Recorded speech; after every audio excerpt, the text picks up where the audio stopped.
জয় শ্রীকৃষ্ণ। আসুন শুরু করা যাক শান্তির সন্ধানে। আজ একটি ঘটনার কথা বলে শুরু করি, তবে ঘটনাটি কিন্তু বহু পুরনো। তখন সবে তুলসীদাসজির নামে সুরভি চারদিকে ছড়িয়ে পড়েছে। সকলেই ওনার কাছে আসেন ধর্মের কথা শুনতে। একদিন এক কৃপণ ব্যবসায়ী এলেন ওনার কাছে। একে তো ব্যবসায়ী, তার উপর কৃপণ। সেই কৃপণ ব্যক্তি জানতে চাইলেন, আচ্ছা, একটি টাকা খরচ না করে আমি কিভাবে ঈশ্বর লাভ করব? এর কি কোনো উপায় আছে? বেশ কঠিন প্রশ্ন। আমরা আমাদের সব কিছু উজাড় করে দিয়েও যার হদিশ পাই না, আর এই কৃপণ কিনা বলে একটা টাকা খরচ না করে তাকে পেতে চায়। তুলসীদাসজি ধীরে ধীরে বললেন, আছে। কৃপণের সারা মুখ জুড়ে খুশির ঝলক। তাহলে বলুন। তুলসীদাসজি বললেন, তুমি এক কাজ করো, তুমি প্রভু রামের জন্য মনে মনে পায়েস তৈরি করো, আর সেটি প্রভুকে নিবেদন করো। কৃপণ ভীষণ খুশি।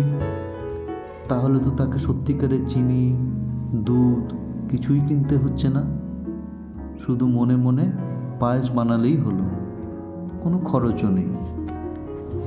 তুলসীদাসজির কথা মতো কৃপণ প্রতিদিন তা করতে শুরু করলো। বেশ ভালো পদ্ধতি, কোনো খরচ নেই। কৃপণ তো আনন্দের সঙ্গে মনে মনে ভাবে সে ভগবানের জন্য পায়েস তৈরি করছে আর ভগবানকে খাইয়ে দিচ্ছে। এইভাবে চলতে থাকে। এরই মধ্যে একদিন হয়েছে কি, কৃপণ মনে মনে পায়েস তৈরি করতে গিয়ে একটু বেশি চিনি দিয়ে ফেলেছে। কৃপণ ভাবছে এতটা চিনি না দিলেও চলবে, এর থেকে কিছুটা তুলে নিই, কালকে কাজে লেগে যাবে। ভাবুন সে কতটা কৃপণ। সত্যিকারের দিচ্ছে না, তাও বলছে কমাতে হবে।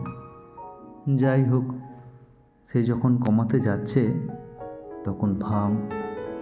তখন শ্রীরামচন্দ্র সত্যিকারের প্রকট হয়ে তার হাতটা ধরেছেন।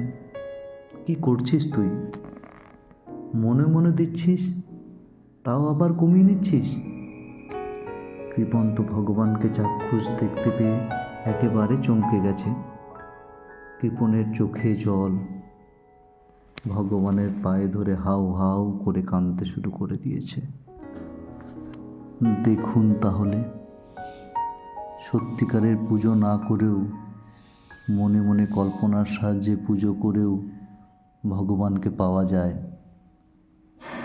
আর একেই বলে মানস পুজো। আজ ধ্যান বা জপের চতুর্থ ধাপে আমরা মানস পুজো করব। তবে তার আগে ভিডিওতে যা যা বলেছিলাম সেইগুলো, যেমন নির্জন স্থানে গিয়ে হালকা মিউজিক চালিয়ে একটু গা ঘামানো ব্যায়াম, তারপর আসন নিয়ে বসে প্রকৃতির সৌন্দর্যকে দেখতে দেখতে বুক ভরে শ্বাস নেওয়া ছাড়া, এগুলো আপনি 15 মিনিট থেকে আধ ঘন্টার মধ্যে সেরে ফেলুন। তারপর চোখ বন্ধ করে শুরু করুন মানস পূজা। সত্যিকারের নয়, মনে মনে পূজা।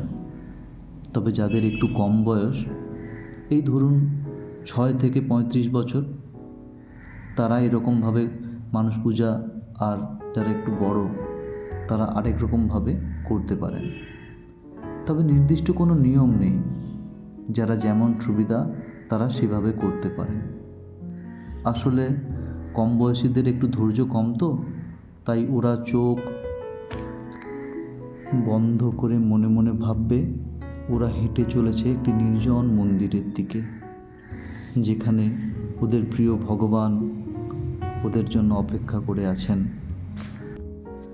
সেখানে গিয়ে তারা ভগবানের সাথে নানা কথা বলবে, তার সুখ দুঃখের কথা, আগের দিনে ঘটে যাওয়া নানা ঘটনার কথা ভগবানকে বলবে এবং ভগবানকে নানা প্রশ্নও করতে পারেছে। দেখবেন ভগবান তাকে সঠিক উত্তর দিচ্ছে এবং সঠিক পথে পরিচালনা করছে। এগুলো কিন্তু সব মনে মনে হবে, চোখ বন্ধ করে করতে হবে। আর এটা 5 থেকে 10 মিনিট করা যেতে পারে। আর যারা বড়, অর্থাৎ যাদের বয়স 35-এর উপর, তারা মানস পূজা করতে পারেন এইভাবে। ভাবুন, আপনি ঘুম থেকে উঠে স্নান করলেন, ফুল তুললেন, মালা গাঁথলেন, ভগবানকে স্নান করালেন, ভোগ নিবেদন করলেন, ওনার সাথে খানিক সুখ দুঃখের কথা বললেন।